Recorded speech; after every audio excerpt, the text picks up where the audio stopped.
This show is a Hopful Media podcast production.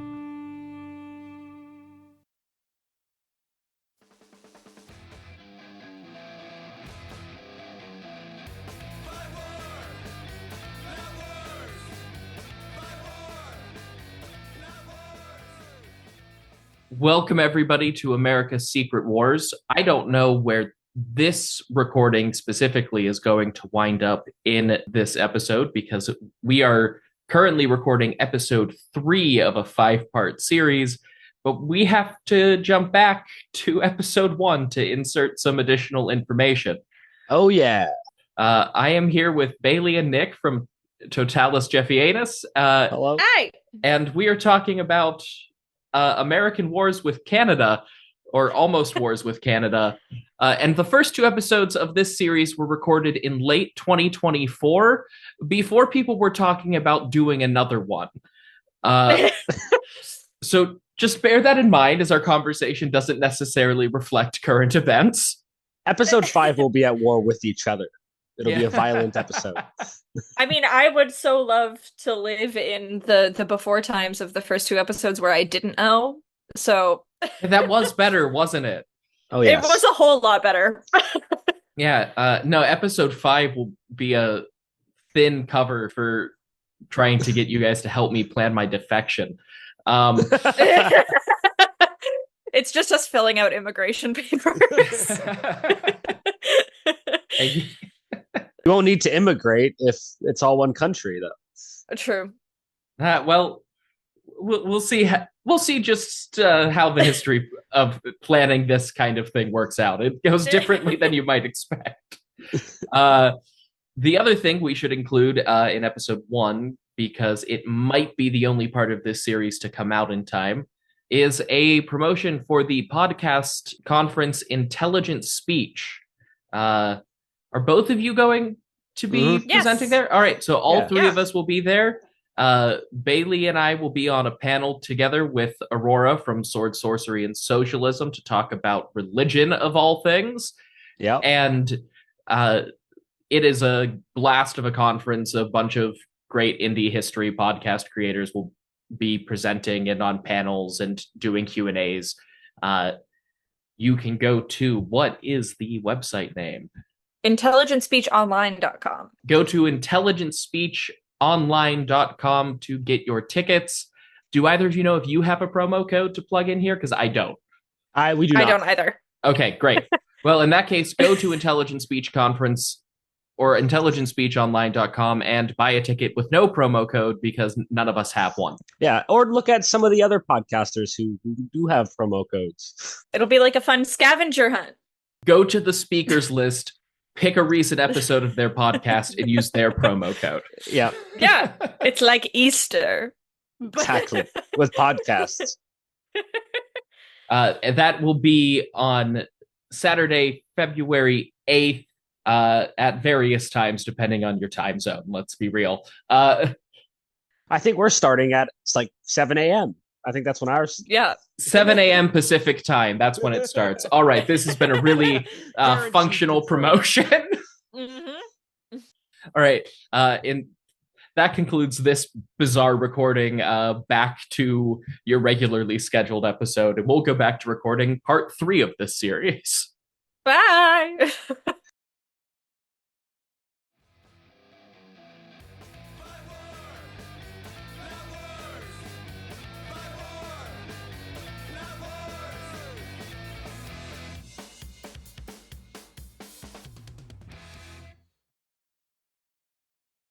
Hello, everybody. Welcome to America's Secret Wars, the podcast all about forgotten, overlooked, and deliberately buried times the United States has used military forces to fight or occupy foreign soil.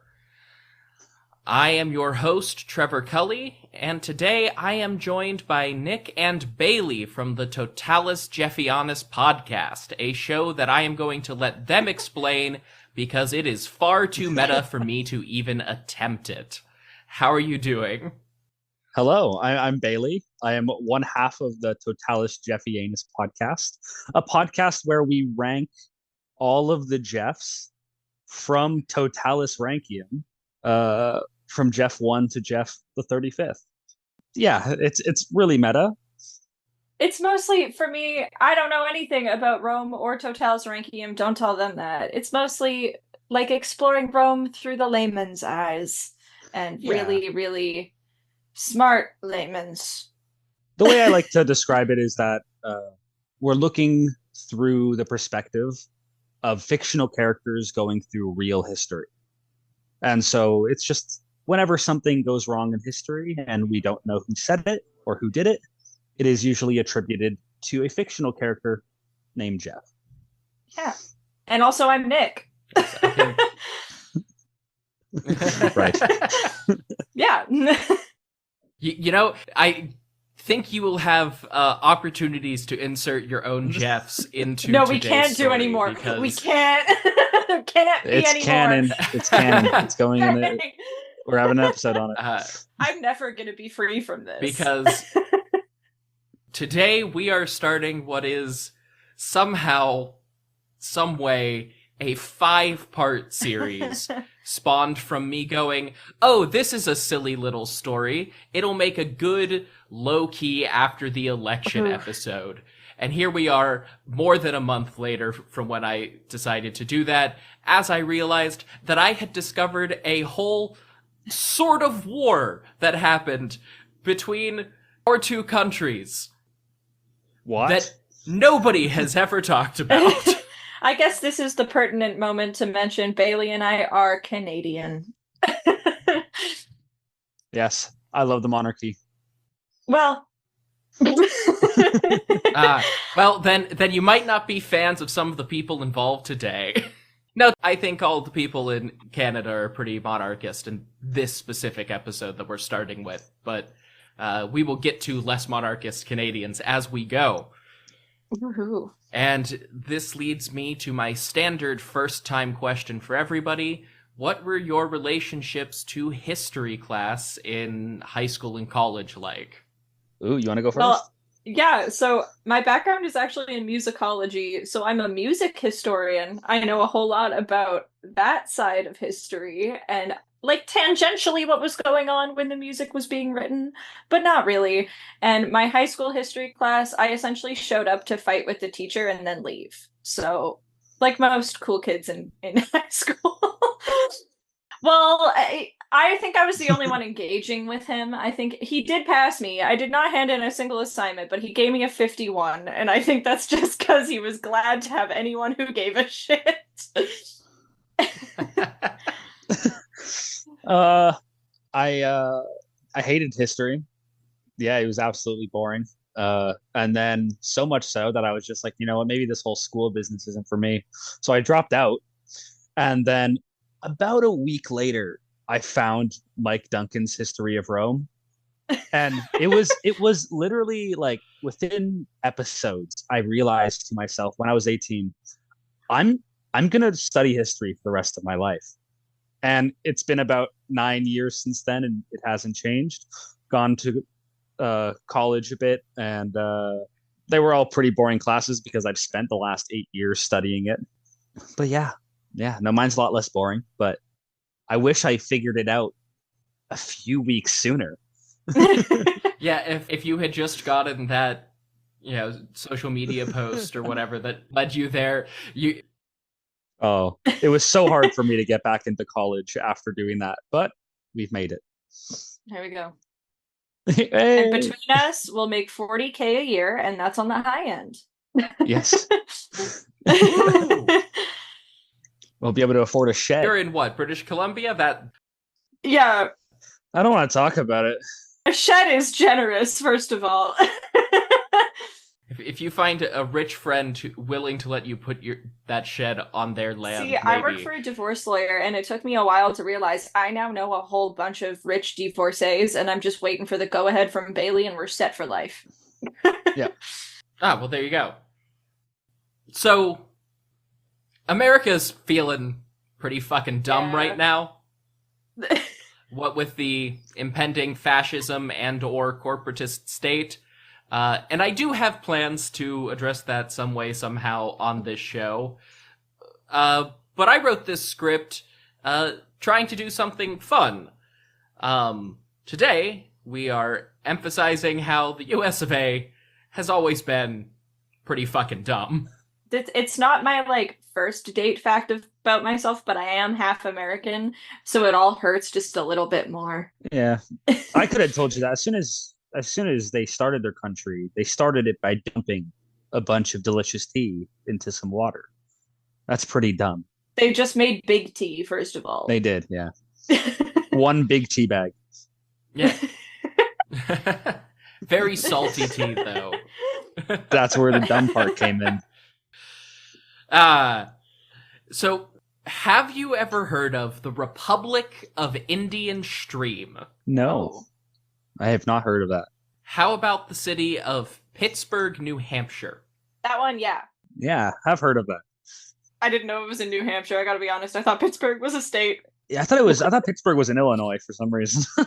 Well, if you've heard of it and you don't know where it is, you are almost certainly thinking of the better Pittsburgh that ends in an H in Pennsylvania. There's two? Okay. There's like a half dozen, but there's only one that ends in an H. That's the one in New Hampshire? That's the one in Pennsylvania. That's the one that's an actual city. The Penguins hockey team. That's the Pennsylvania. That's Sidney Crosby. That's Pittsburgh, Pennsylvania. Yeah. Where I'm from. We are not beating the Canadian allegations right now. The Pittsburgh, New Hampshire is in a different place. And calling it a city is more of a technicality than anything else. It's like the Pittsburgh Hamsters. That's That's probably their sports team. That's good. There might be a good case to make for lumberjacks, if today is anything to go by.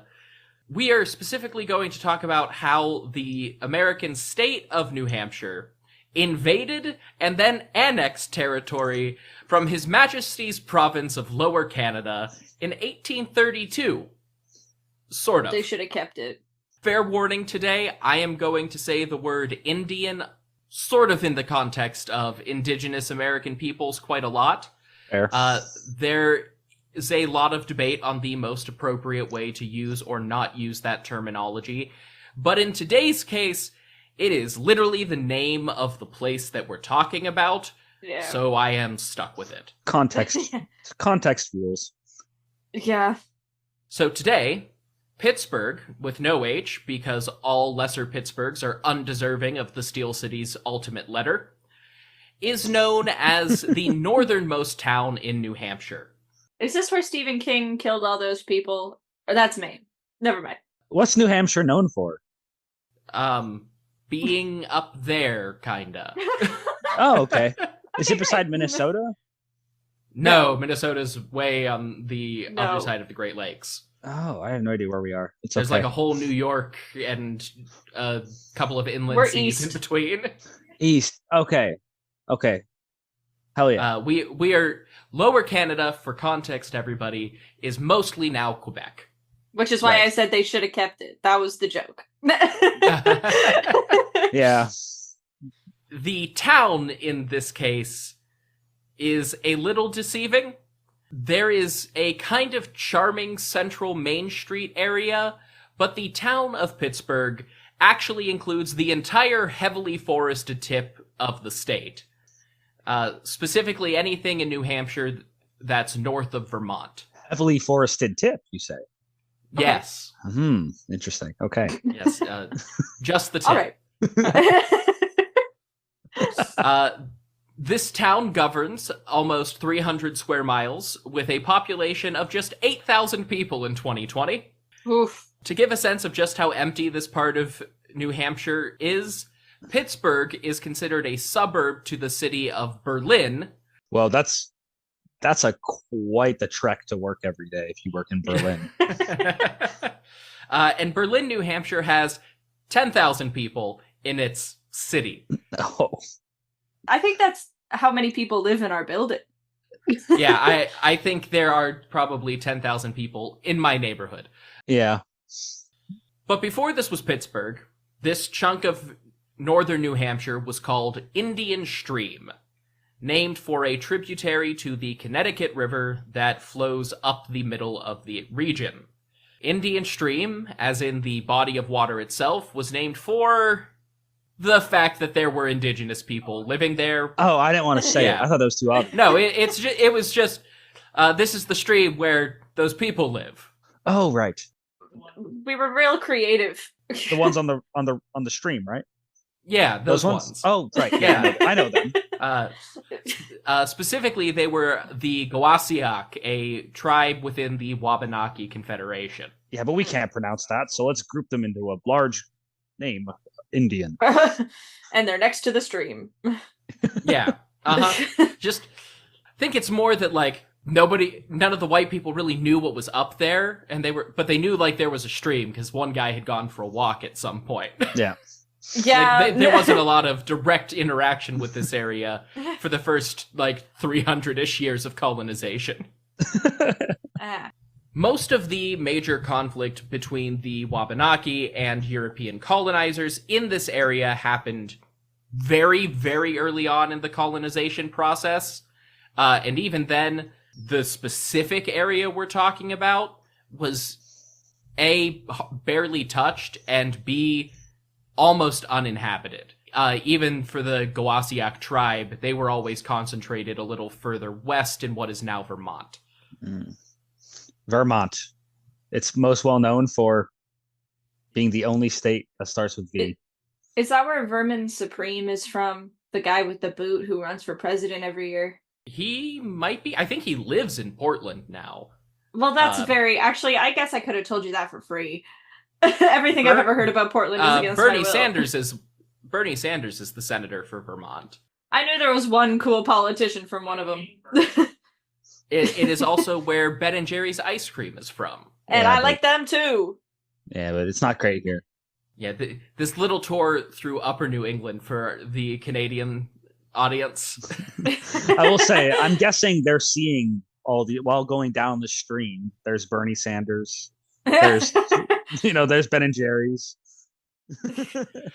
Honestly, these states are pretty small. That's not inaccurate to how driving through most of New England works.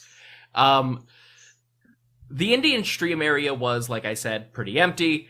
And in the 1660s, the Wabanaki chief Metacomet sold control of the Indian Stream territory to a couple of British land speculators. Eventually, Metacomet, also known as King Philip, had a whole war with the British, but this was earlier on, and he just sold the land to them because nobody was there. Wait, who's King Philip? Metacomet. Metacomet. Wow. Okay. By the mid-1700s, most of the Gowasiak had either been wiped out by a combination of British, French, and Old World diseases, and by the time of the American War for Independence, the Wabanaki had mostly abandoned the New Hampshire and Vermont colonies for the safety of British rule in Lower Canada. This is why vaccinations are important. Yes. You don't want to get killed off by a disease from a different continent. But counterpoint, what if an old, rich, white guy from Massachusetts with ties to organized crime said no? Well, I didn't consider that. Yeah. Well, then I'll have to get serious just this once. What if he said that, I don't know, you should take ivermectin? I don't know. I don't know what the newest thing in vaccine denial is because fuck them. Oh, is there a new one? I don't know. There's always a new one. There's always a new one. God. This would have been more fun when we knew less about what was coming. Yeah. Foreshadowing is a narrative device. Are we pre or post COVID smallpox blankets? During. Post at this point. Yeah, okay. For the most part. We are moving through the colonial period rapidly. Okay, great. Okay.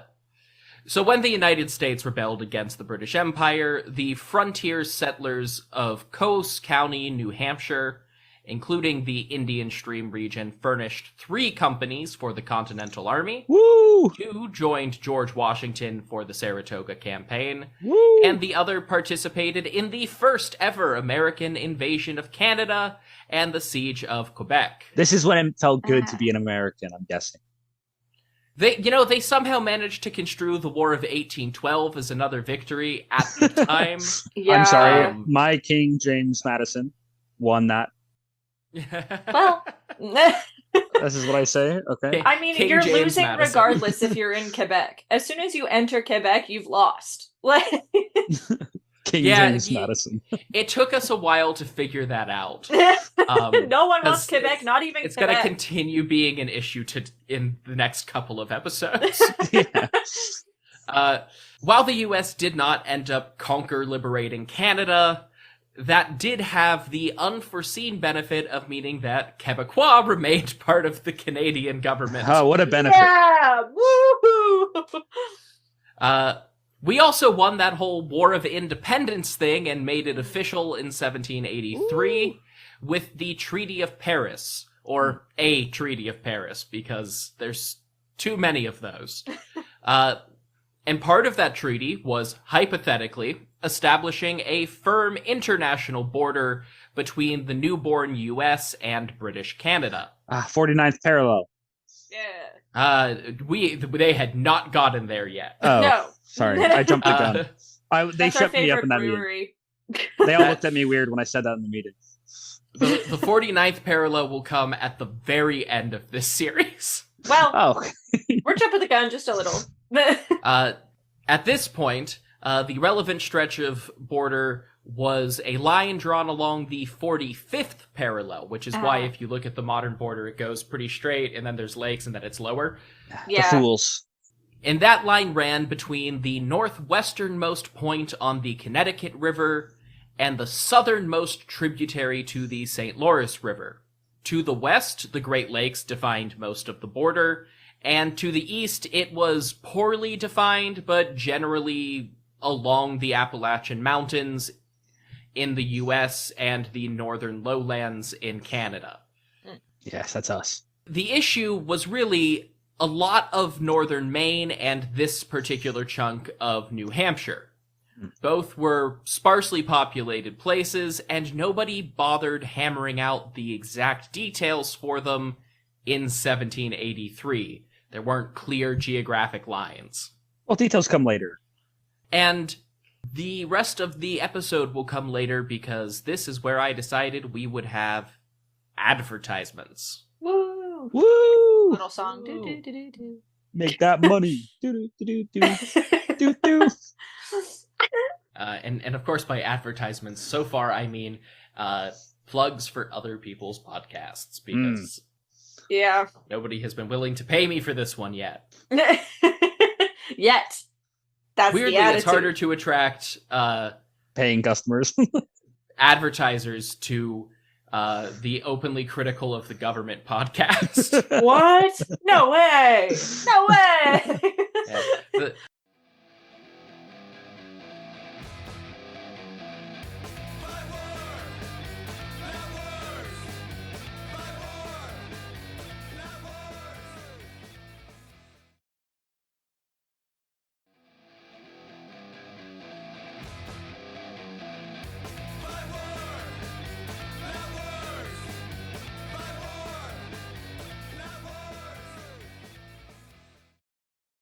All right. And on that note, we are back to the podcast. We are talking about the early border between the US and British Canada, and depending on how you defined the Connecticut River and its tributaries, the exact wording of the Treaty of Paris placed the border either at the intersection of the Connecticut and the 45th parallel, the headwaters of the Connecticut on Third Lake, which is the eastern side of the Indian Stream Territory, or the headwaters of Hull Stream, which is the northwesternmost tributary on the other They side liked their of the streams Indian back then, Stream didn't they? area. I see. It's basically just that this is where the river starts getting really tiny. It's more I of a looked up a creek, map. sir. I No, am it's a stream. It's a stream. In Appalachia, it's a crick. Yeah, I but was literally going to say I've heard crick, which sounds like a slur. It sounds like a slur. For whom, I don't know. But Here's the thing: a lot of things in an Appalachian accent sound like a slur. It has to do with all that Kentucky. yeah. Oh, say America. can you... Sorry. No. It is a terrible anthem. I'll cover Terrible that at some anthem, point too. first of all. There's a better song in the next episode. So all of this left Indian Stream kind of up in the air after the American Revolution. But again, it was so sparsely populated that almost nobody could be bothered to care. That said, the land speculation companies that had owned it for the last 120 years both surveyed and sold land in the area under the assumption that this region was now American. These were British-owned companies, but they assumed that this area had fallen on the U.S. side of the border. And so they that's how thought they can were build their treating own factories on the other side of the border from what they were on. They were trying to make a profit and sell off land to American settlers because right from the jump, that was kind of the whole point of the American project was settle. So is that as much of basically the continent claim as some land possible. for yourself that was probably held by indigenous people and then say, hey, America, you want to buy this? Yeah, basically. I mean, in this case, they did like genuinely buy it, but yeah, that was the general scheme of things is take it from the people who already live there somehow and then sell it off to Good thing that doesn't happen smaller anymore. landowners. Yeah, we've grown as a society. Never. Yes, Right? as a world, there is definitely not Promise? any genocide going on against indigenous peoples as settlers steal their land. Never. Yeah. Nowhere. And bring them to school. Yeah, that too. And take me to school. no, definitely. Well, they don't not. need all those hospitals. What is a hospital right? but a big target, you know? That's why there's a bullseye painted on the roof, Yeah. shaped like an H. Wait, sir, that's a heli. No. That's a target. Yeah. It's H for hit. As has come up in the last several episodes, fuck the Israeli government. Oh. All right. So we fast forward a couple of decades in U.S.-Canadian history, and the U.S. and the British Empire fight it out for a second time in the War of 1812. Yes, let's go, America. The British invade. There are full-fledged naval battles on the Great Lakes. The White House is burned to the ground, so is the Capitol building. And somehow we declare this a draw.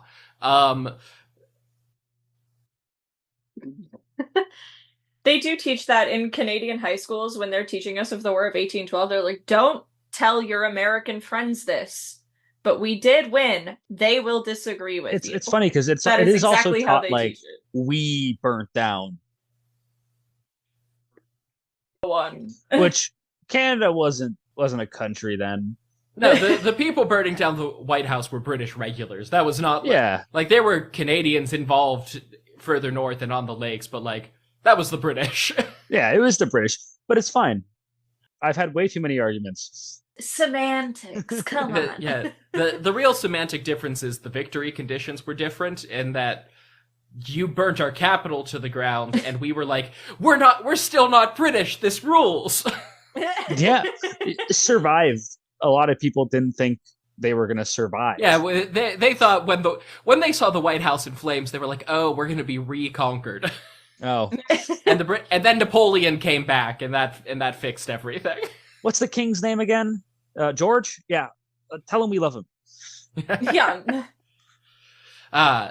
After the war, literally nothing about the border changed, despite disputed territory in Indian Stream and Maine continuing to exist. So you're telling me that the only difference, there was no real this war served no purpose whatsoever but to end lives? Like there's never been a war like that before ever. Is this the first one? It did get the British to stop kidnapping Americans from boats. They kept impressing them. Which was one of the inciting factors, but yeah, that's basically the only change that occurred. And, of course, a lot of that kidnapping from boats were slave ships that weren't supposed to be on the water anymore anyway, so... Oh, darn. I'm so sad that... But America's only ever been right, always. Yeah. So... Yeah. Funny thing about that.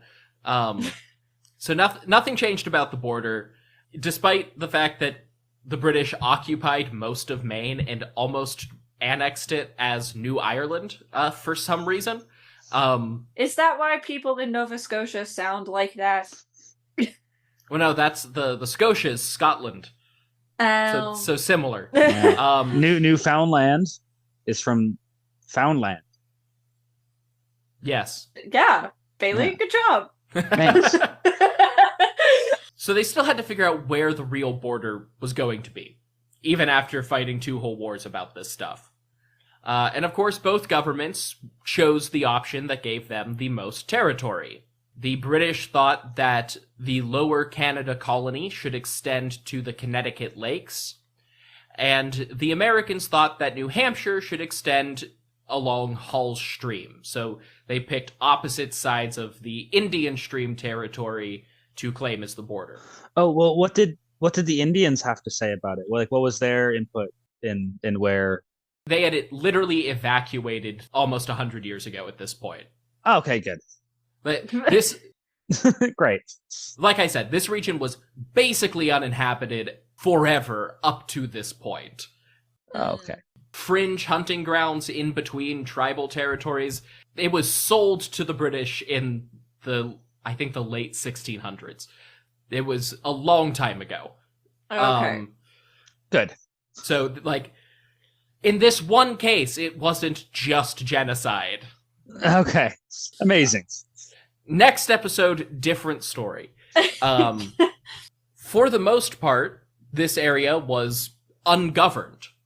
The few aspects of local government that exist in a sparsely inhabited forest were handled by the companies and individuals who owned land.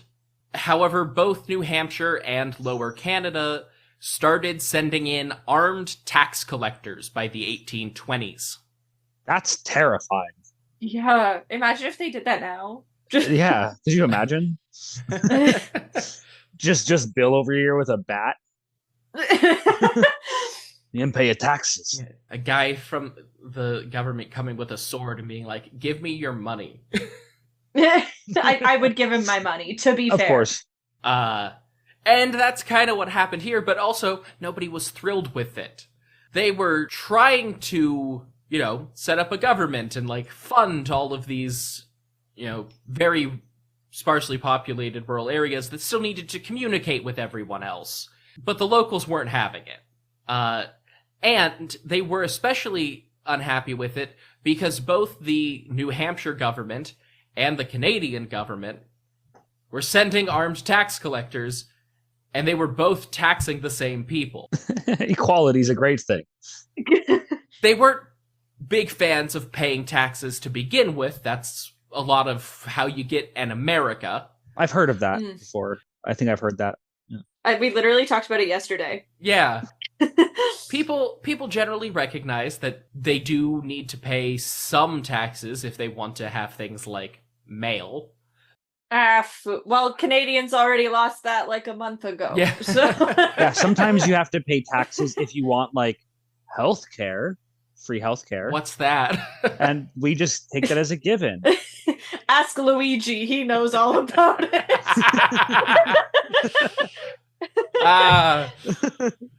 This story could have used a couple of... Well, no, this story has a couple of Luigis, honestly. Thank God. They were willing to pay taxes to a government. Just not to all of the governments. Which, admittedly, as much as we've been giving him a hard time, that is true. That would be ridiculous. It's one of the main reasons I'm a blood right American, which is their words. My dad was born in the States. He moved to Canada and his parents were dodging the Vietnam draft.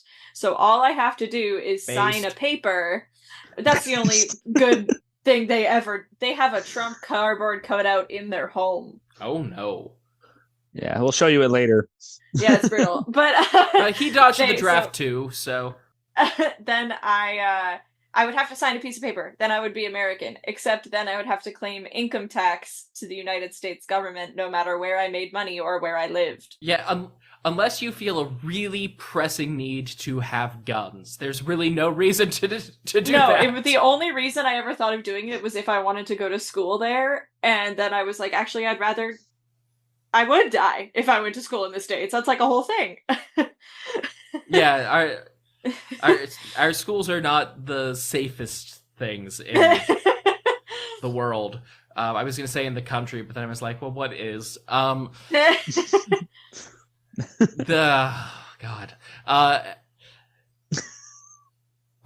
Where was I? We have an air mattress at any point if you want.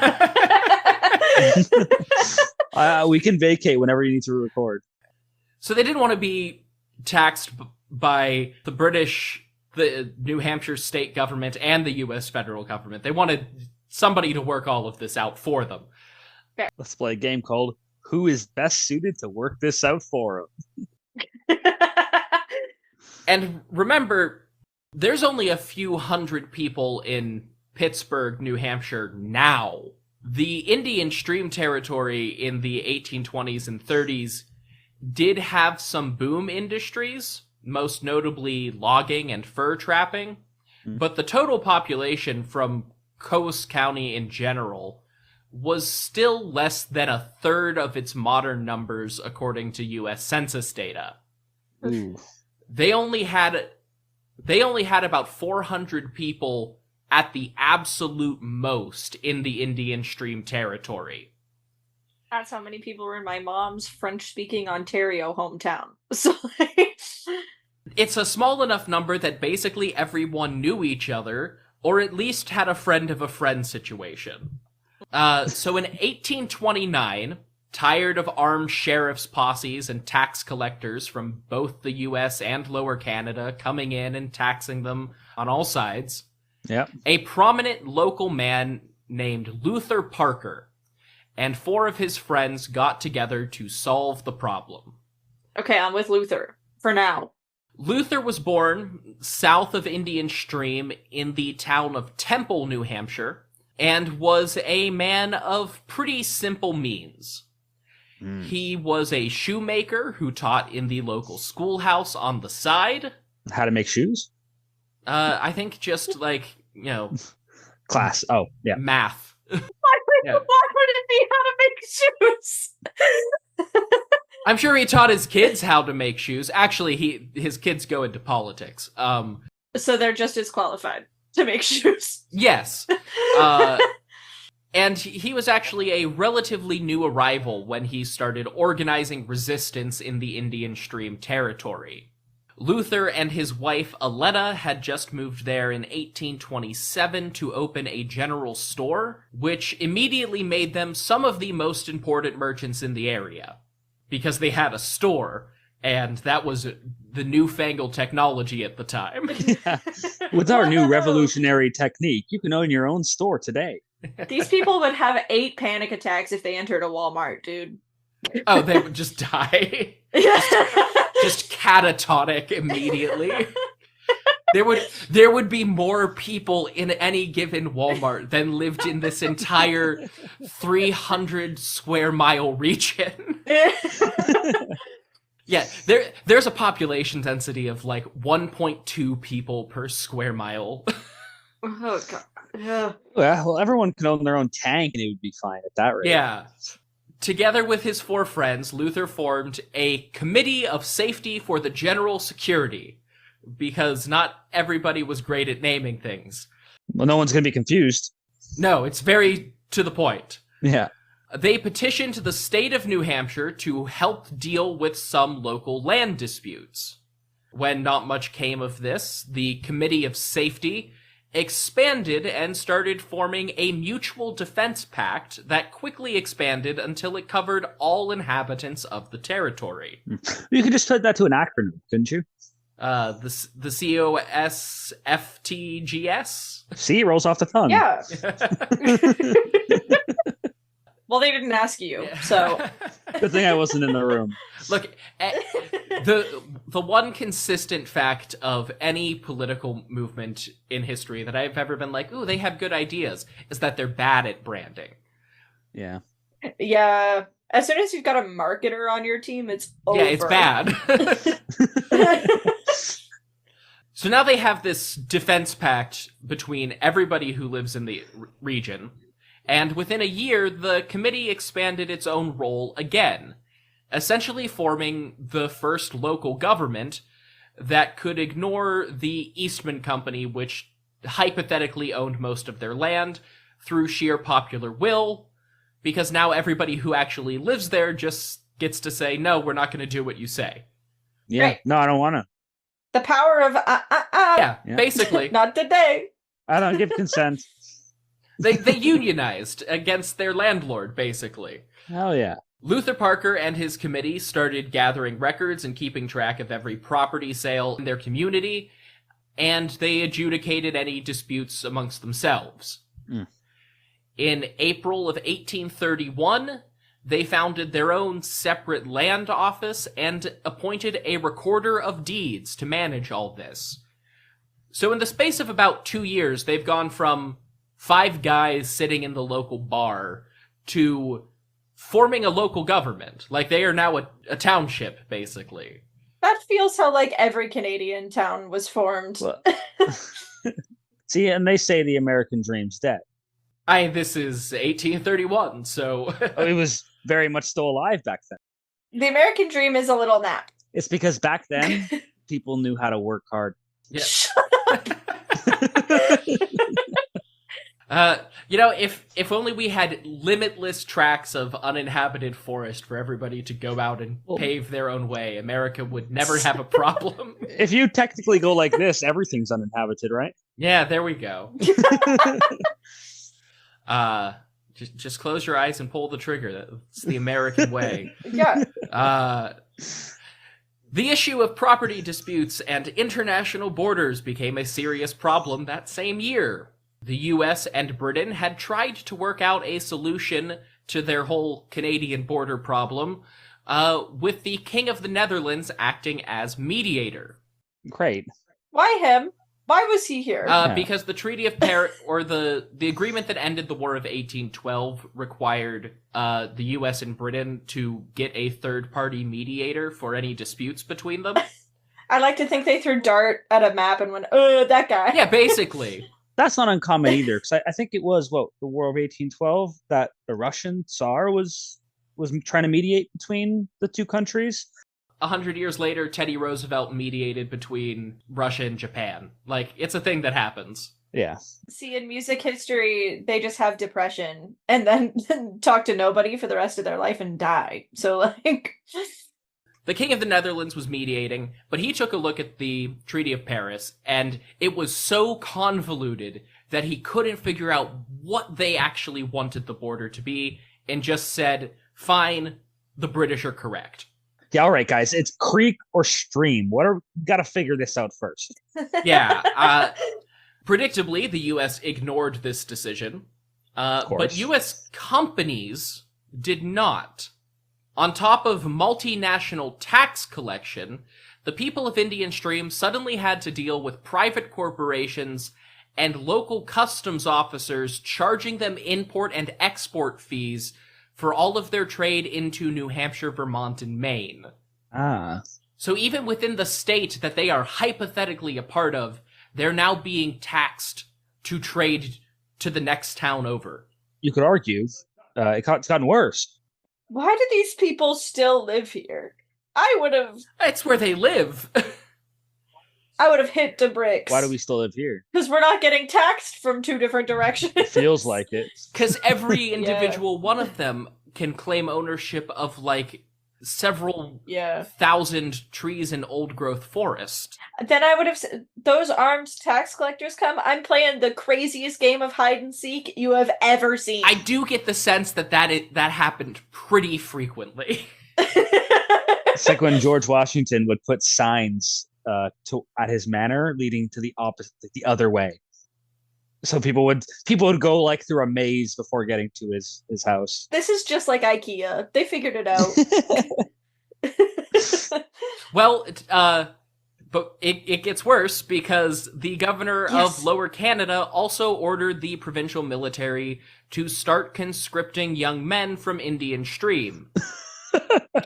All 4 of them? It was a risky move given that forcibly conscripting Americans had started a war not 20 years earlier.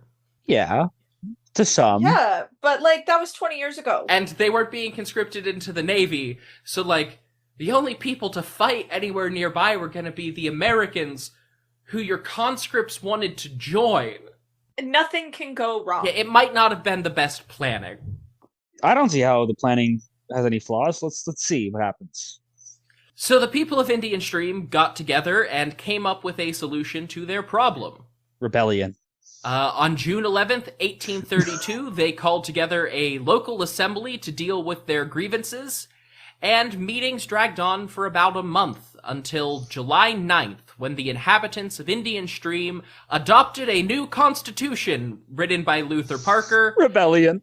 And modeled on the state constitution of New Hampshire, declaring themselves to be an independent republic. Free Indian Stream. Or is it Indian Creek, guys? It is the Republic of Indian Stream. The Republic of... I'm sure this ends well. So the RIS. The RIS. Yes. They heard IRS coming for their tax dollars and went, no, RIS. Come on. It's our IS, comrade. Yeah, I was going to say, it sounded a bit communist, all right? Yeah, well, there's some interesting things about that in here. They modeled their new state, or their new micro-national constitution on the state constitution of New Hampshire, but they made a few changes, particularly in the New Republic's Bill of Rights. I didn't originally intend to spend much time on the Indian Stream constitution, because why would I? Yeah, I've never heard of it. The document is actually the reason that this ended up being its own episode, and not just a theater of a different conflict. I tend to find anything written in this period kind of a slog to get through, and things like a constitution are usually just truckloads of legalese nonsense. To be fair, this one is too, but like I said, there's some very interesting additions to the New Hampshire Constitution in here. All right. You've got me intrigued. In 1940, the Royal Society of Canada described the Indian Stream Constitution as a Bill of Rights setting out general principles and rules in language as eloquent as if it had been made for the governance of millions. Wow. Oh. Taken as a whole, it is a document which reflects credit on the intelligence and moral standards of the members of that little frontier settlement. Oh my. Look at them. So they were like, they got that right. Yeah. Yeah, it is... Luther had that on lock. It is, in a lot of ways, like, a greatly improved version of a lot of American state constitutions. And the American Constitution. Article 5 of the New Hampshire Bill of Rights reads, "Every man has a natural, essential, and unalienable right to worship God according to the dictates of his own conscience and reason, and is not accountable to any human tribunal for his religious opinions or practices, provided he doth not disturb the public peace, or disturb others in their religious worship." Okay. Very 1700s. Do what you want, but like leave me alone. Yeah. Essentially. Right, and so that's the New Hampshire one that they're based on. And Indian Stream actually bumped this up to Article 2 in their own Bill of Rights, and they altered that clause at the end. Instead of saying not to disturb public peace or others' worship, their version says, provided he does not encroach upon the civil or religious rights of others. And I think that's a very intriguing difference. Yeah. You know, it is, first of all, calling out the concept of civil rights, This which early. was kind of a new way of framing things at this time. Yeah. And it's not about disturbing public peace. It's just don't disturb other people. Yeah. Because, yeah, no, and it seems very, very progressive, even for this time. Yeah, and that is a running theme through this whole document. The corresponding section of the New Hampshire Constitution was amended in 1974 to include protection on the basis of race, sex, and nation of origin. But Indian Stream added their own little change. Hence arises the right of controlling those vicious members of society who invade the rights of others. So that's kind of the same thing again, right? Is condemning, like you're not allowed, don't be an asshole, but if you are an asshole, then I'm going to call you out on it. Right. It is repeatedly, right at the start of their Bill of Rights, setting up this idea that the civil and religious rights of other people come before things like public safety and public comfort. So it kind of puts religion first. More so like individual, like spirituality. No, it's just more like Trevor, help me out. it's a don't be a dick clause. Like it's not solely about religion with this addendum that they've stuck on, is saying like anybody who invades anybody else's civil rights. Yeah. It's like fuck around, find out kind of thing. Yeah. And I'm sure someone will F around, and I'm sure this newly formed country is going to find out. It's never happened. This is only, 1834? Like the fourth or fifth attempt to secede from the United States so far. It happens so often. Yeah, I didn't even know. Until we really put the nail in the coffin with that whole Civil War thing, there were a lot of breakaway republics. On both sides, right? In the South as well. Oh, all over. The very first one is the Republic of Franklin, which was in modern Tennessee. Mm. So the next one I thought was interesting was New Hampshire Article 12, which is kind of funny. It reserves the state's right to tax or conscript in order to uphold life, liberty, and private property rights. Okay. So if you invade me, we'll get a militia going. Yeah, it's saying like, very basic. We can raise a militia because that's what we're here for, basically. Yeah. In practice, this is just that. You can have militia, National Guard, police, whatever. Technically, it does still give modern New Hampshire the authority to draft its citizens into the state military or law enforcement. You can't hate police if we're all police. Yeah. Forcibly deputize the entirety of New Hampshire. In 1964, this article was actually amended to match its counterpart in the Indian Stream Constitution, because the original New Hampshire version had a provision for buying your way out of conscription. Indian Stream excluded that because they said, fuck you, if we need to fight, you're gonna help. Nah, you lost me. When there's only like 200 adult men... You can't buy your way out. Yeah. When there's only like 200 adult men to form an army, nobody really wanted to be that guy anyway. Oh, I guess. See, I'm a coward, and all my friends are cowards. So we would just, someone invades, welcome our new overlords. These were people who were like, I'm gonna go live alone in the woods. Yeah. Oh yeah, so they don't have any overlords, so they have to fight when an overlord arrives.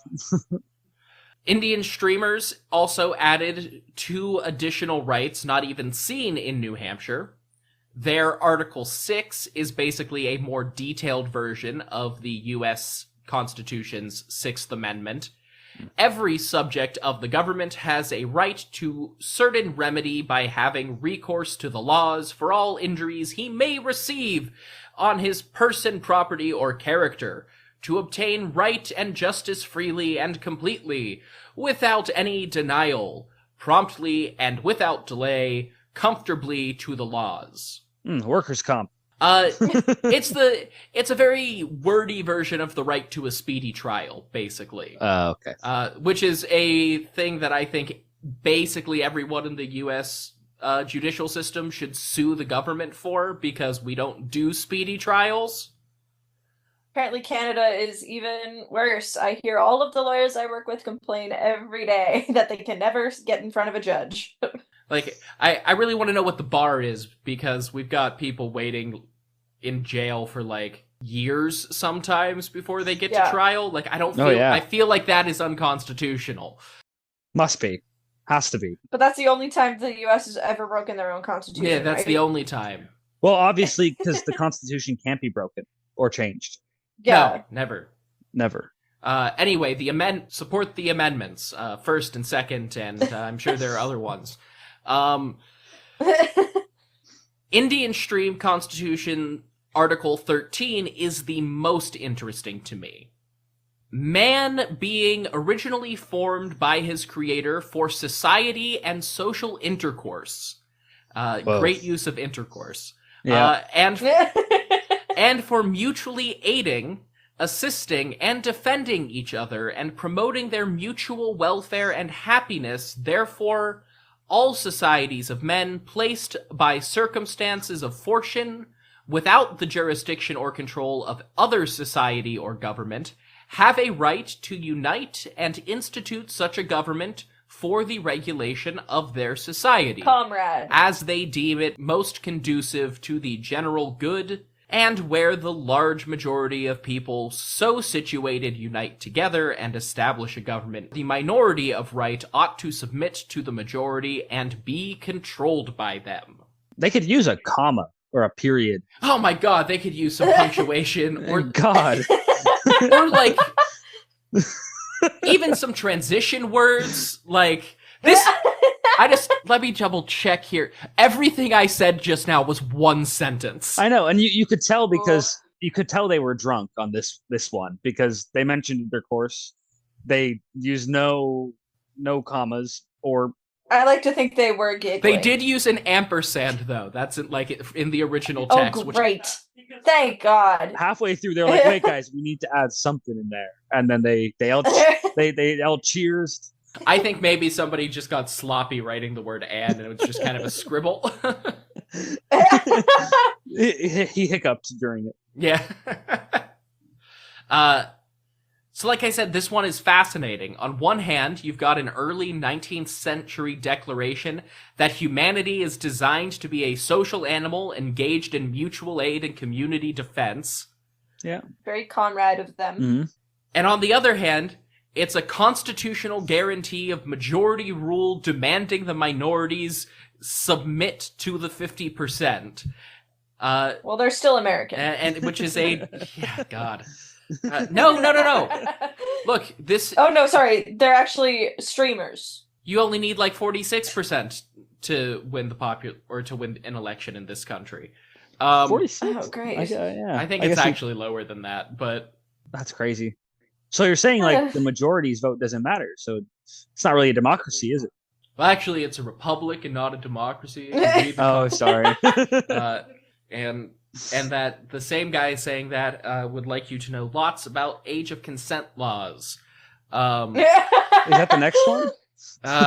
No, I think I managed to avoid that entirely in this series. Thank God, because nice! I don't know how the Indian streamer company what their views are. Good thing they didn't add that. Yeah, so, majority rule, double-edged sword at the best of times. But given the circumstances, you can see why they might have included this.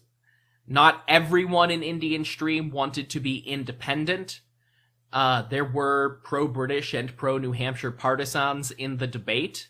There were even a few people who thought they ought to be American, but as their own separate territory. So most importantly, Article 13 just establishes Indian Stream's right to exist at all, and the basic tenets of how they're going to organize themselves. Right. So when it says the minority should submit, like, you can see how that could get dangerous if we're allowed to exist over time, but in this case it's saying, we are forming a government and everybody who lives here has to deal with that. It kind of, especially at this time, the wording could be really risky. Yeah, it's not great wording, but nothing from the mid-1800s really is. Yeah, I guess you're hard-pressed to find something that is all rainbows and sunshines. Yeah, I mean, like, even the best American in our history, John Brown, was a, raving fan of theocracy, so... Yeah. Nobody is flawless, just that some people, most of the other people involved in this story are a lot more flawed than others. Yeah, you can move past your leanings or bias when you realize, but some doesn't mean those biases and leanings weren't there to begin with. Yeah.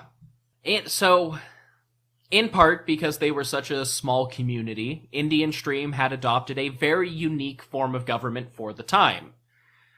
Rather than just copying the three branches and representative government used by both the U.S. federal government and most of the states, Indian Stream was a sort of direct democracy. Every man who lived in the territory, because it is still 1831, who had lived in the territory for at least 3 months was allowed to sit in the Legislative Assembly. That assembly elected 5 members to act as an executive council and a Supreme Court. The executive council and the court were the same body. They did have a president, Luther Parker, who I will talk a little more about later, but the title was honorary and didn't come with additional powers. So was he known as the president? Yeah, he was president of the assembly, which meant, he said the opening lines and everything to call everyone to order. And it was kind of saying, if we get to a point where we are negotiating with the U.S. or with Canada, Luther is the guy whose face is in charge. Okay. He's the diplomat, the leader. Yeah, basically. I gotta look up a picture of this guy. Yeah. Luther Parker. I couldn't find one. Yeah, something tells me it's not any... Oh! I see him cast in bronze, is it? It's a regrettable... Here we go. Oh, okay. Ooh. Yeah, what a stony-looking man. Yeah, just kind of an older-looking gentleman, kind of balding in the front. Not... I would be afraid of him on public transit. Not someone I would take to be progressive. No, but definitely somebody I would take to be living in the woods. Yeah. Yeah. That's actually the perfect description. He's actually holding his little axe that he uses to cut trees in his other hand. Yeah. Okay, cool. I do appreciate that this is in French. That's yeah, because it's right. I think this is from a display right on the border.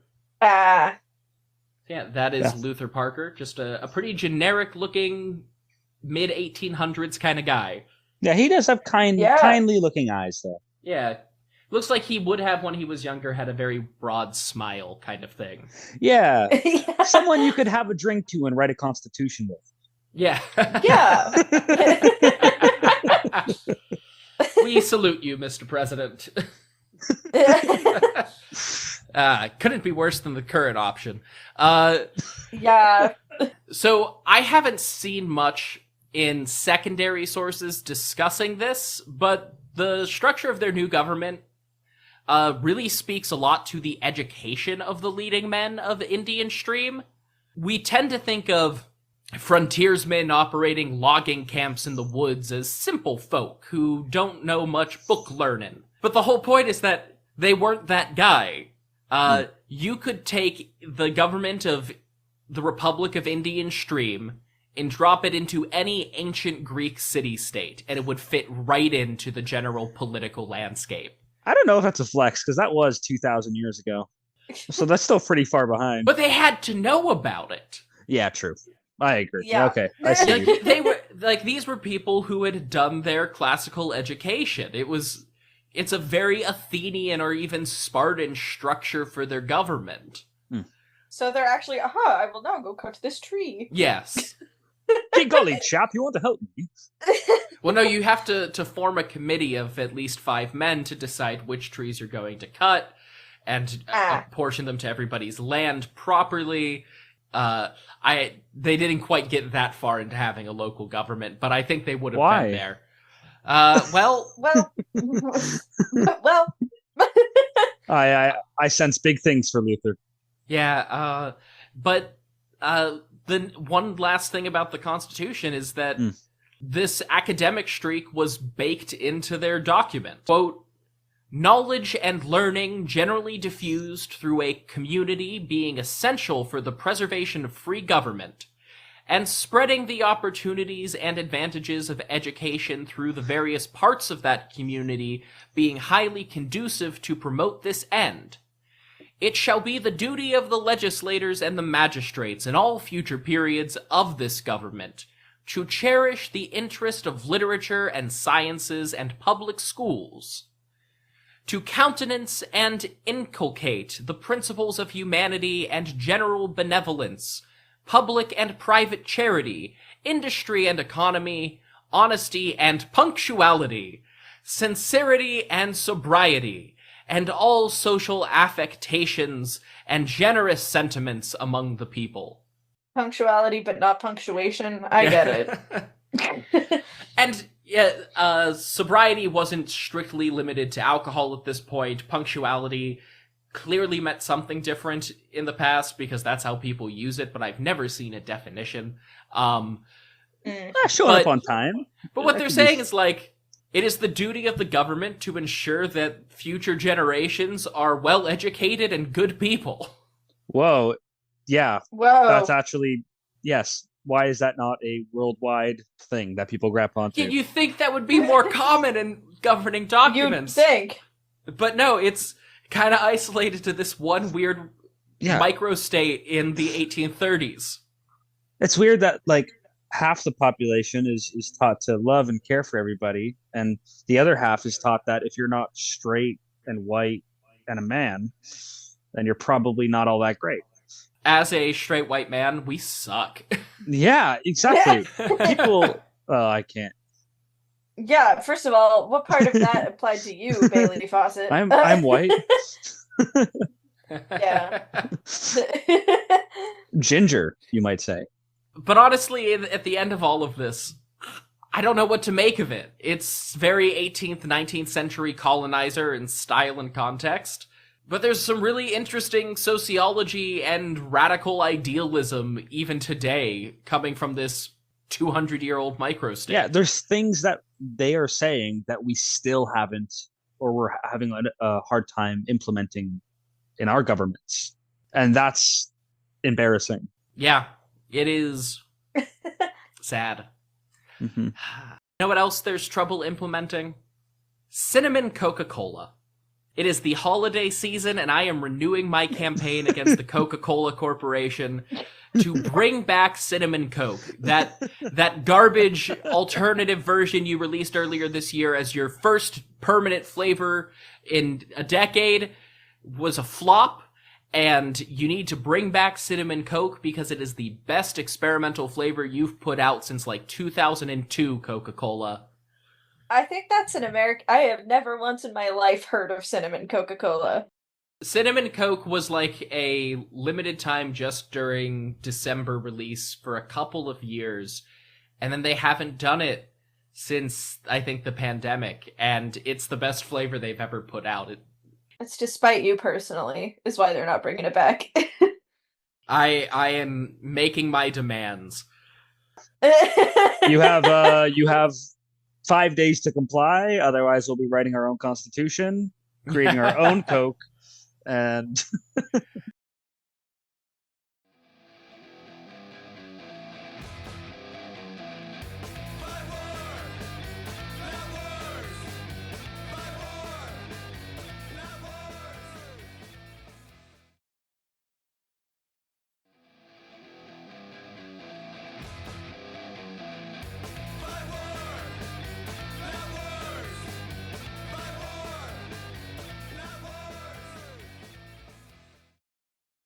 All right, so that mostly wraps up our discussion of Indian Stream and its constitution.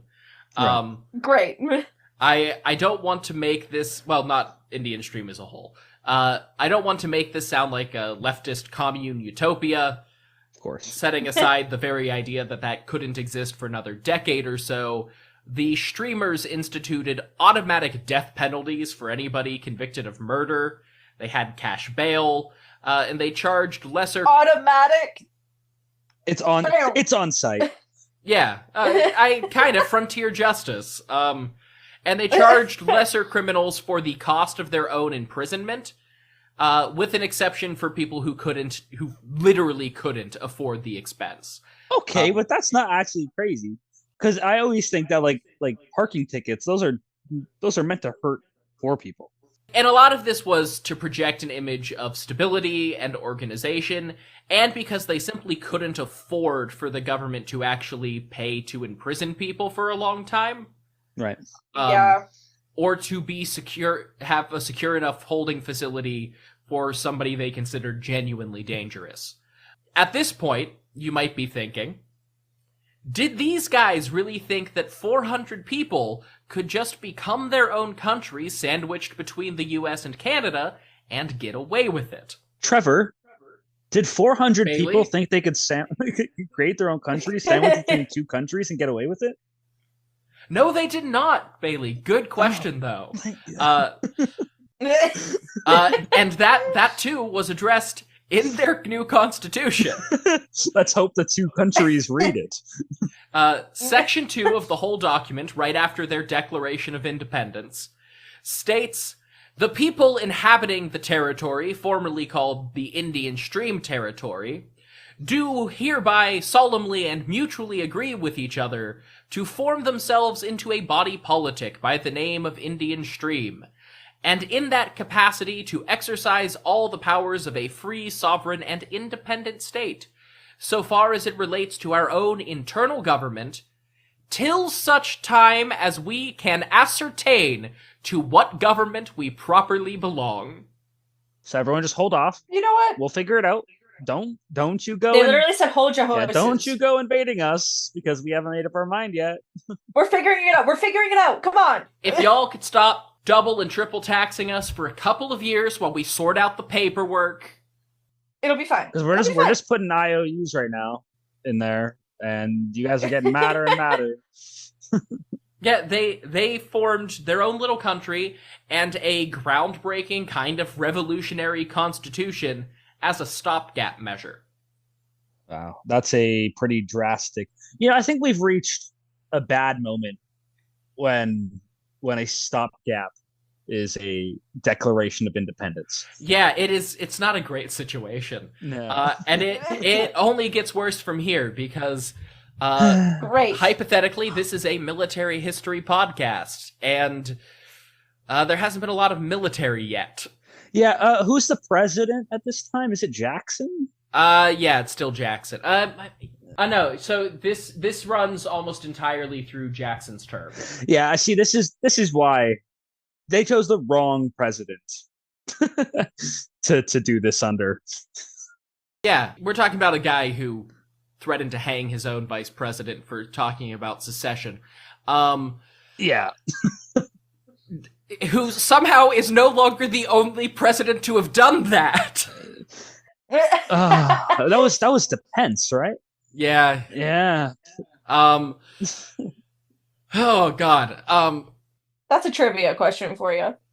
So yeah, they declared independence as a stopgap, but that didn't mean they sat on their hands.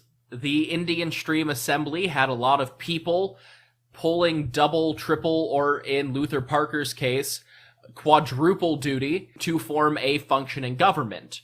But they did form it. And as soon as they declared independence, the assembly established a judiciary, started summoning jurors to carry out their courts, and they were able to do this for about 2 years, mostly unimpeded.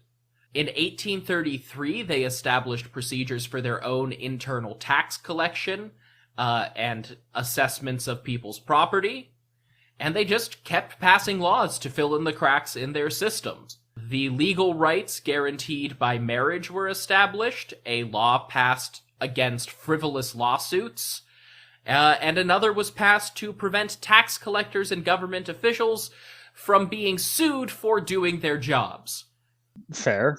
You know, Okay. all jokes aside, this must have been a very scary time for them. Like, because think about it, like nothing's happened. If you secede in a forest and no one tells you anything? Have you really seceded? Yeah. But then over years, you're kind of wondering if that anvil's going to fall, and when it's not falling, I don't know how that must feel. Right. Well, they were already kind of being treated as a foreign country by U.S. customs officials, so they were just kind of going with it. If you stop charging us import duties, we'll stop being our own country. Fair. It was not a tax rebellion. Like, one of the things they wanted to make sure they did was pay their taxes to the local government and be prepared for when either a provincial government or a state government came in and started collecting it on a larger scale. They just didn't want it to be happening twice. Right. Yeah. No. Which is why they said, guys, just give me a minute. Give me a minute. I'll figure it out. Or how about this? You guys figure it out. Rock, paper, scissors. Best 2 out of 3 wins. That is weirdly close to the process for how they solve this, honestly. Oh, God. They should have put us in charge. It's more like musket, paper, bayonet, but... and the Indian stream companies holding the piece of paper. Guys, got it. But they are remarkably similar in terms of death toll. Oh. As time went on, they did run into factionalism. Despite initial acclaim for supporting independence, Luther Parker was actually run out of office by late 1833 because he did want to rejoin New Hampshire. Well, because he did make it clear that this was temporary. And I guess a lot of people didn't like that after they were enjoying it. They had a taste of true freedom. Yeah. The Indian Stream Dream, if you will. Yes. That was their slogan.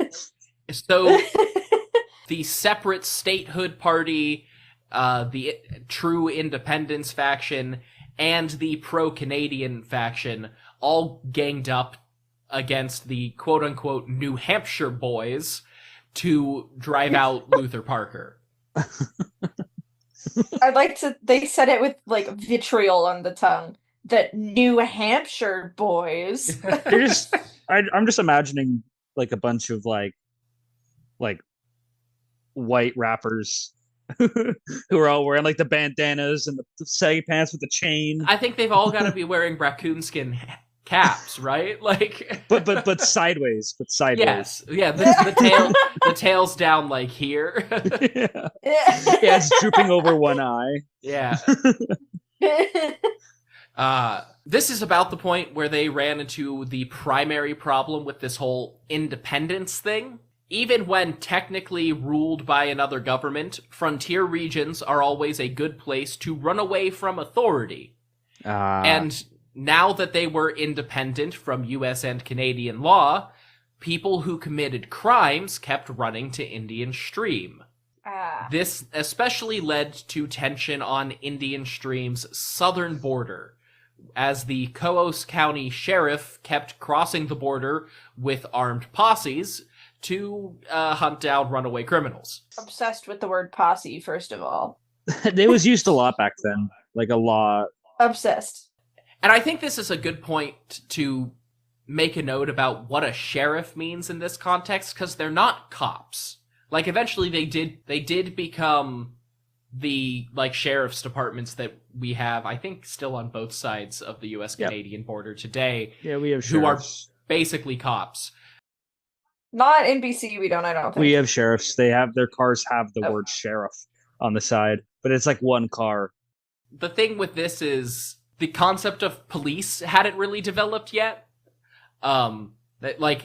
I think were roughly contemporary with the founding of the very first actual police department in the United States. Oh, okay. The sheriff was kind of like the guy in charge of local law enforcement, but that wasn't such a clear thing. He was more like a local militia leader than anything else. Yeah.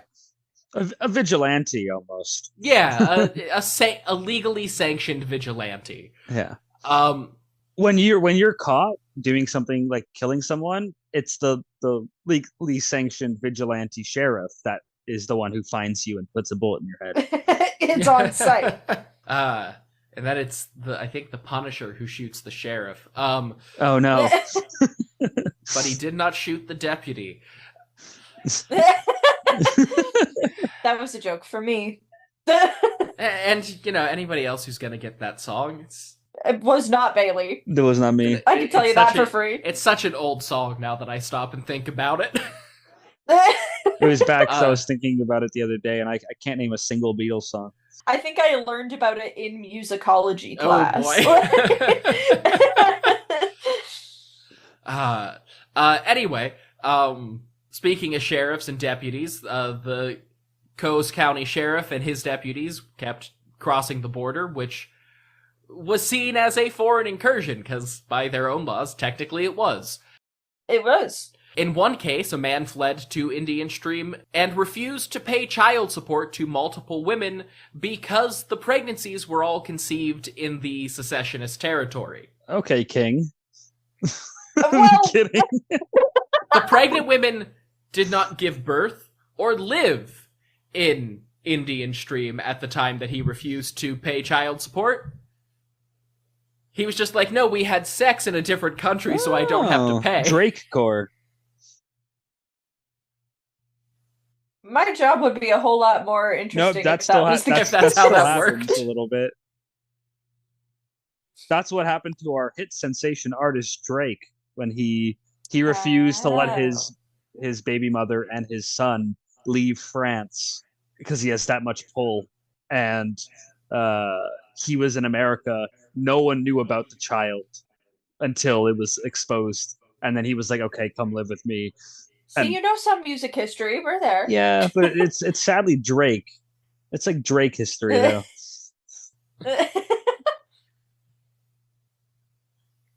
Anyway, the sheriff started sending letters to the governor of New Hampshire asking for the state militia. Initially, the state did not want to escalate that rapidly. Both the state and federal governments exchanged their own letters with the Indian Stream Assembly, and that assembly petitioned to become part of the U.S., but they did not recognize New Hampshire's jurisdiction. So the separate state party is currently the dominant faction. Okay. That's so crazy that within only a few years, they're already divided.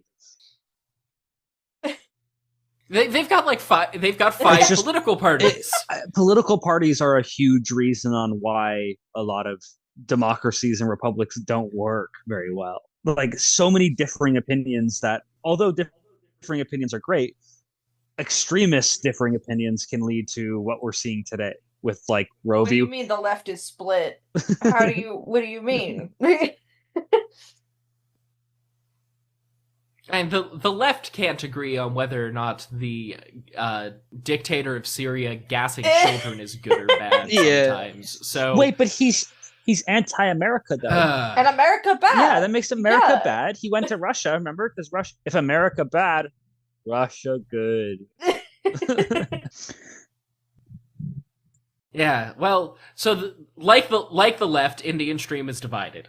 So they're exchanging letters with the federal government, and Attorney General Benjamin Butler responded on behalf of President Andrew Trail Tears Jackson. What was his name? Benjamin Butler?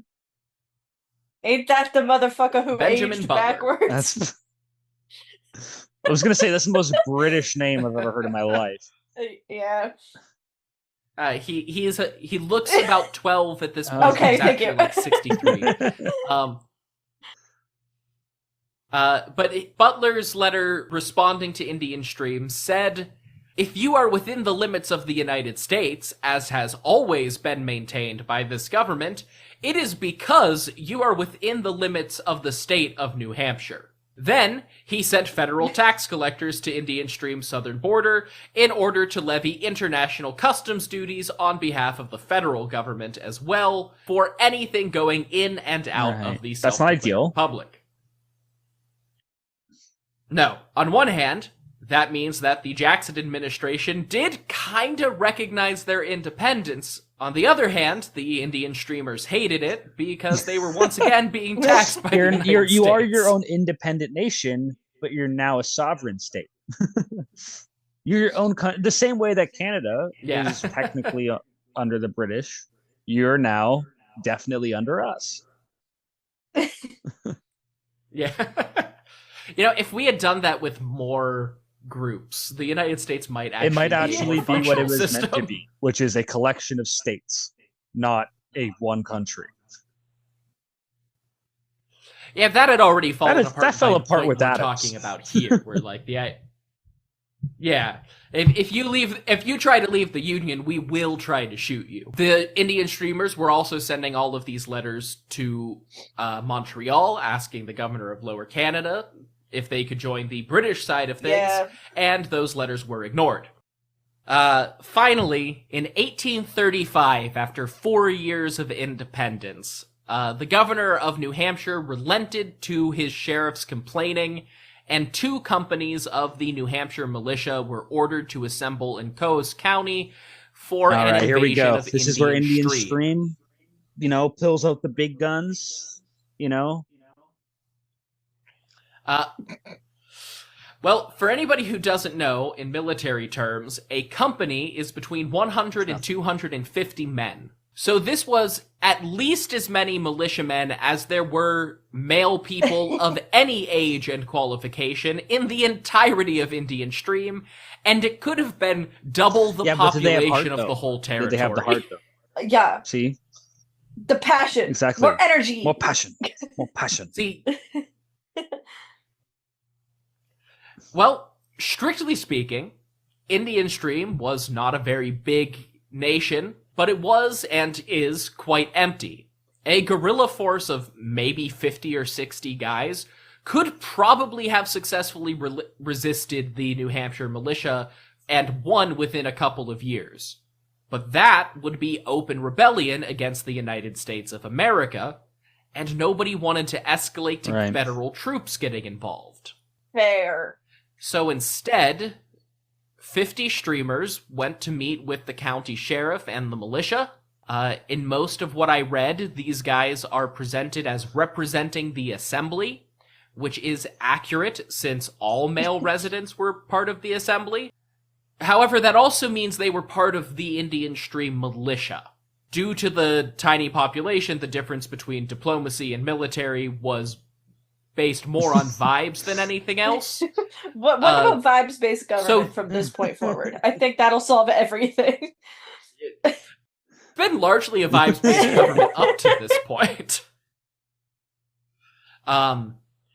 Faced with the reality of either trying to resist and inviting Andrew Jackson to invade them or accepting annexation into New Hampshire, the majority of the assembly voted for annexation.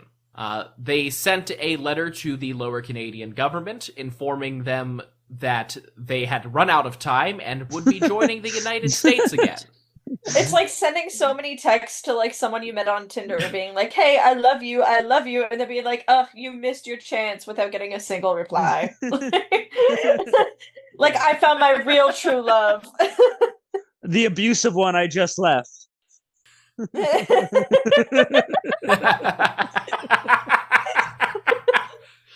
Yeah, it really is Indian Stream going back to her abusive ex because the guy she found on Tinder wouldn't reply. That's probably the first time the Indian Stream has ever been analyzed like that. I think that this episode may be fewer than 100 individual instances of it so being you're saying Luther Parker and Drake have not been brought up in an episode before at the same time? I am almost certain of And it. that's why we're trailblazers here. Thank you. Exactly. We don't follow Yes. trends. We create trends. Yeah. Yes, this is going to spark a renewed interest in the Republic of Maybe Indian we'll Stream be able to this reform it. episode. Yeah. We Yeah, just maybe need they'll two more guys. secede again. And we got the whole council. Yeah. So, most unfortunate part of this is that they had to give up all of their new civil rights and revert back to the boring New Hampshire God, version of it's the so boring. Constitution. They have commas and periods in The that one. two dude. companies... Yeah, Yeah, no, they they really don't. The two companies of militia remained nearby in Stewartstown, basically the nearest location that could actually support an additional 200 people on short notice to ensure compliance with annexation. This seems pretty fine. Yeah, easy. so far so good, right? This is when the British got off their posh ass and started an Indian Stream civil war for the dumbest that guy reason logged you into can his imagine. Tinder. He forgot his password, and then he logged in and went, "Oh no!" So he started stalking him relentlessly. I want each of you to take a guess at what was the inciting incident for an internal conflict within the tiny frontier region of Indian Stream. They were no longer getting taxes from Indian Stream anymore because it was part of America, which would lead to conflicts and war. Mine is they saw that bronze bust that they made of Luther and thought it was better than theirs, and they wanted the artist to do theirs, and the artist refused because he's not British. Pretty sure, in fact, the artist for Well, that statue shit. is Canadian. But, no. John Tyler, a regular old settler colonist who bought some supplies from a local hardware store on shop credit, just didn't pay it back. So a New Hampshire warrant was issued for his arrest, and the recently deputized Richard Blanchard was sent to arrest him just 3 months after the annexation. Damn. Darn it! No. History sucks. It would be... At this point in time, hardware stores and general stores were kind of a mix. So yeah, like, and I believe like I flour remember that like something. hardware stores was not as like we see it today, but as grocery, clothing, just hardware. Yeah, just things you could get at a place that would sell things. Yeah, like this might have been Luther Parker's store. In as my far heart, as I can he tell. bought a hammer. I've been picturing it's like just a box of nails or something. And he's holding them and he's like looking at the war around him like, oh shit. It's hammer time. So, now John Tyler has a warrant out for his arrest, and it would be totally run-of-the-mill, boring legal bullshit if it weren't for the small fact that, at their core, the people of Indian Stream were still American frontier folk that only barely cared about the law on a good day. A group of Tyler's friends and neighbors intervened and unarrested their buddy, beating up Deputy Blanchard and helping Tyler flee into uncontested British territory. I was gonna say, I was really hoping that this John Tyler is the future president, John Tyler. It is not, unfortunately. That would be a crazy origin story. Well, seeing how he died being the only president under the Confederate flag. Yeah. It would be an insane story. Yeah, it would be quite a move from northern New Hampshire to the Confederacy. So they unarrested their friend, got him to Canada, and to avoid extradition, John Tyler told the local British magistrate that Blanchard had arrested him in Drayton, a town on the Canadian side of the uncontested border. Drayton? I hardly know. Did that feel funny coming out of your mouth? Yeah. Are you proud of that one? Okay, good. I'm glad. Nick lives with me and has to deal with it all the time. Ugh. The best version of that I heard recently was Mussolini, I hardly know you. Oh, that's really good. See, babe, you could have been that funny. Sorry, it's our household's a no Mussolini household. Yeah.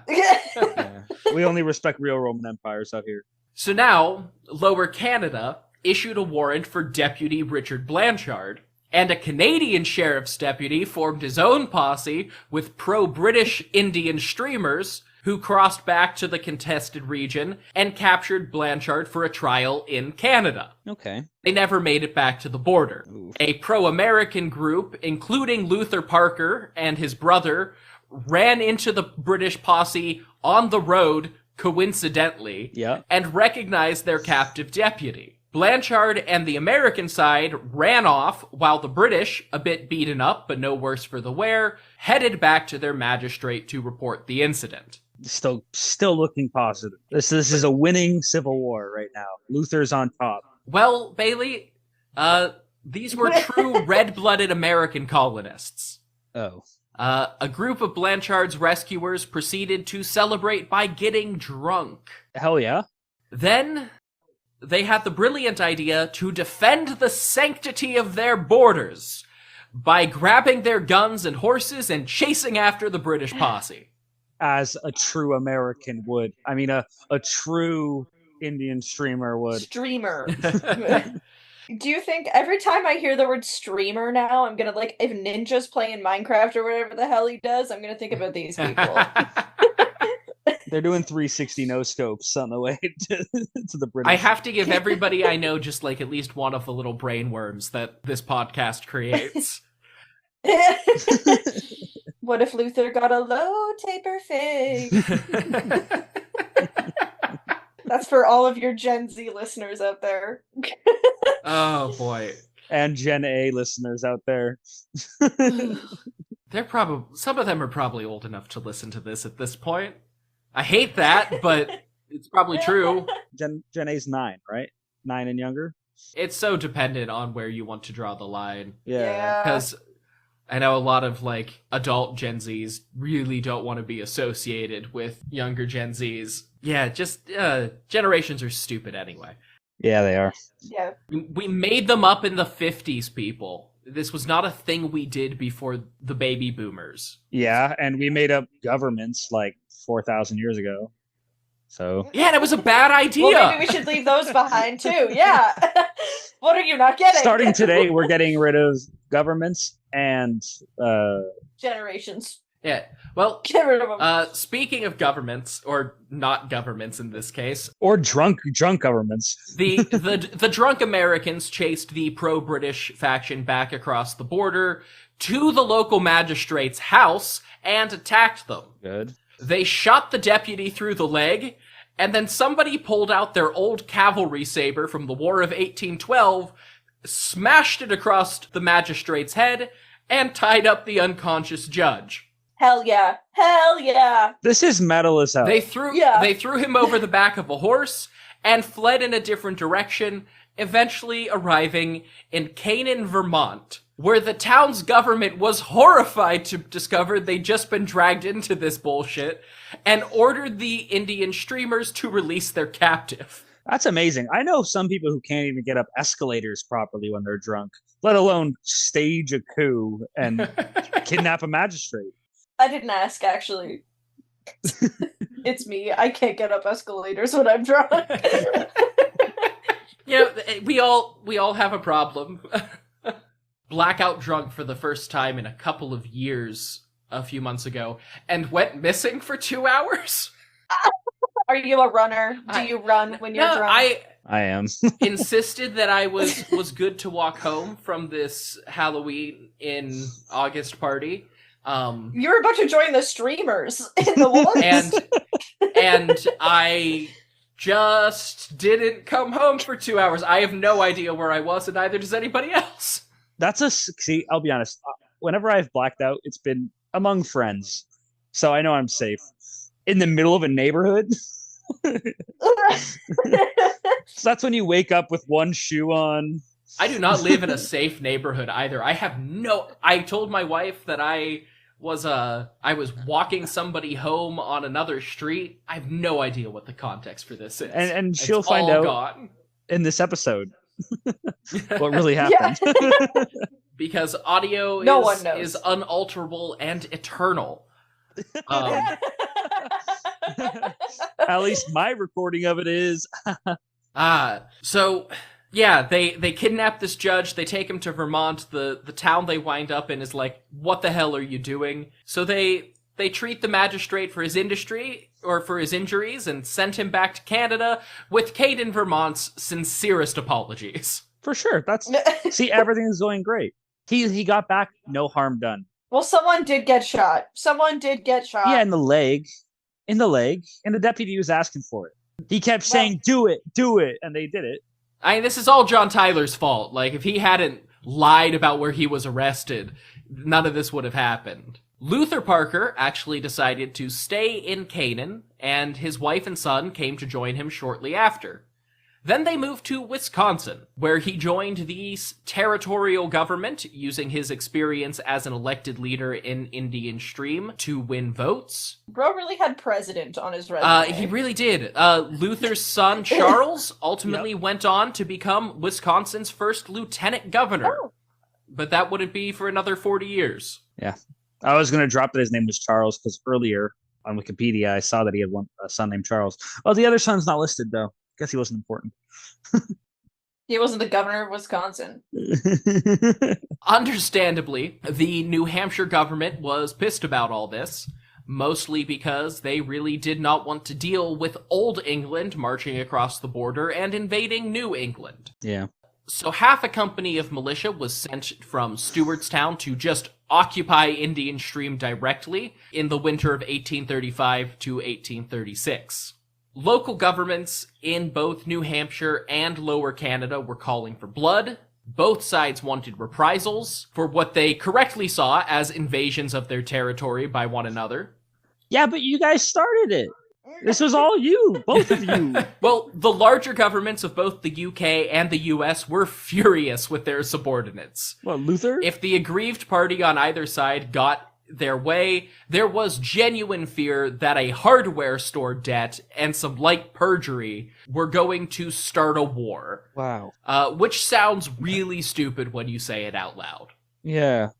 Yeah. The thing is, this was simultaneously adding fuel to the fire as similar and significantly more violent tensions kept flaring up on the border between Lower Canada and Maine. Hey. The situation on that front was even more heavily armed, tense, and had much more significant grievances. I think at this point there had already been bloodshed. Yeah. Yeah, it sounds like it.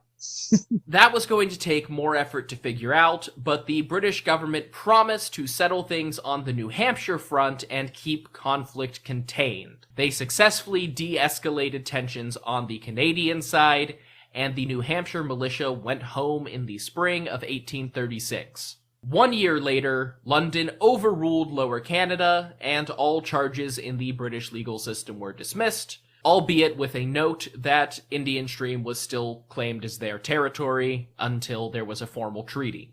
God, so we're still where we started.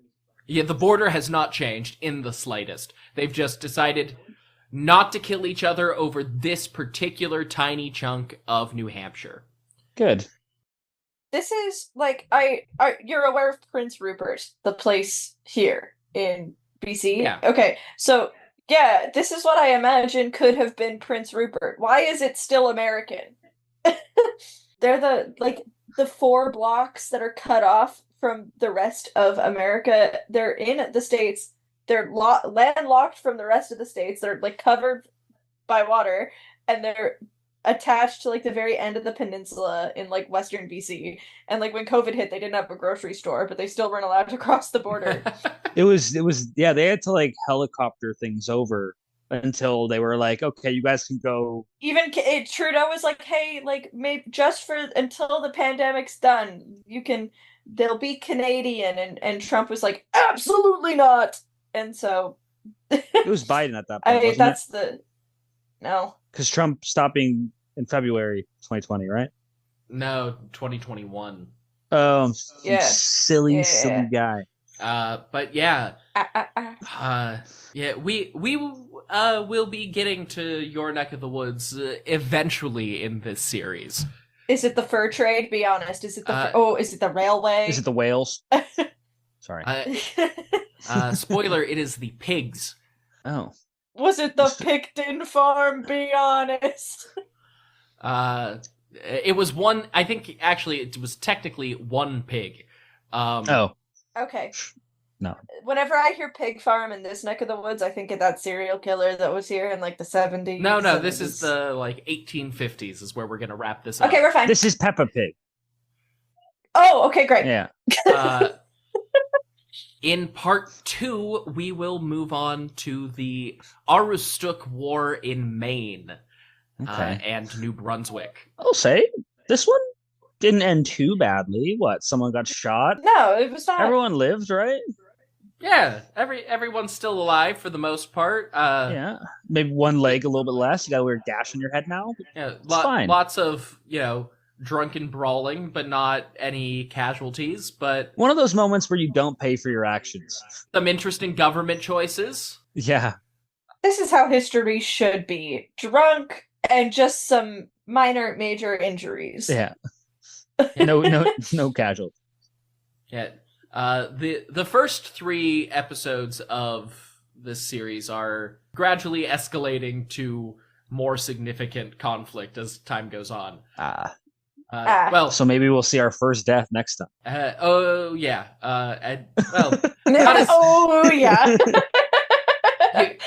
You will. You don't see it coming. I promise. Nice. If you Thank God, I love a surprise. Those are the best stories. If you haven't already read about this topic, you will not see what is coming for how that goes. It's a weird story. And if it's near Maine, no clue. Well, then it's got some spooky guys. See, all I know about Maine is Stephen King. That's it. For the time being, do you two want to share your plugs for your podcast, for your social media, where people can find you? That's a Bailey task. Yeah, of course. If you're interested in, you don't even need to know anything about it. Honestly, it's just a fun way to look at history, perhaps through a lens that you haven't seen it before, not through the emperors or main politicians, but through fictional characters. Come check out Totalis Jeffianus. We're on pretty much every place you can catch your podcasts. And I don't really know where we are on social media anymore because we're getting rid of X. We can't do it anymore. But we're going to be going over to Blue Sky, and we are currently on Threads at just Totalis Jeffianus. And then also in Totalis Groupium on Facebook, a group chat where a lot of people post regularly when they release their podcast episodes. So yeah. And I'm just along for the ride. All right. Excellent. If people want to hear more of my voice for some reason, they can go to the History of Persia podcast, which does basically exactly what it says on the tin. You can follow me on Blue Sky at History of Persia, because I only maintain one username. And you can find me on Instagram at History of Persia podcast, but I also post Secret Wars stuff there too. For more information about the podcasts and additional resources, go to hopfulmedia.com, HOPMEDIA, or hopfulmedia.com.co to donate, subscribe, get bonus episodes, and not get ads. Until next time, get drunk and invade Canada. It seems like a good plan.